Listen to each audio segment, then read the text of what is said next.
পাশে রিঙ্কি বসেছে, মোটামুটি ওর দেখে আমি সব করে নেব। 2 এর 5টা কোশ্চেন তো আমি হাতে লিখে নিয়েছি, বাকি একটা রইলো সেটাও লিখে ব্যাস 2 এর কোশ্চেনটাও কভার হয়ে গেল। আর বাকি যা যা মনে নেই সেগুলো বরং বেঞ্চে লিখে নিই। আর মোটামুটি যা পড়েছি সব একবার বিড়বিড় করে বলে নি। আজকে তো ভগবানকে ভালো করে আমি ডেকে নিয়েছি আর ডেকেছি তাতে ভগবান আমাকে পাশ করিয়ে দেবে। এমা এই সেটটা এসছে, এই সেটটা তো আমাকে সব সময় পরীক্ষায় কম নাম্বার দেয়, আজকেও আমাকে জ্বালাবে। এই পিঙ্কি 10 এর 5-এরটা বল। তুই পারবি না?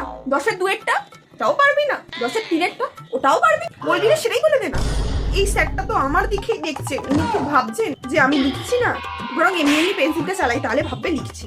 টুকলিগুলো তো বারও করতে পারছি না, ওইখানে টুকলি ধরা পড়লো। ওদের ধরা পড়ছে স্যার তো তাদেরকে সোজা -10 করে দিচ্ছে, আর আমি তো 10 নম্বরের কিছু লিখিনি, আমার নাম্বার তো মাইনাসই হয়ে যাবে। সবাই কত এক্সট্রা শীট নিচ্ছে, আর আমার তো এখনো পুরো খাতার প্রথম পেজটাই কমপ্লিট হয়নি। আর 10 মিনিট বাকি, কিন্তু লেখা তো আমি এক্ষুনি শুরু করলাম। গেল আমার পরীক্ষা। 20 নম্বরের অ্যান্সার করেছি, 15টা পেয়ে যাবো আমি।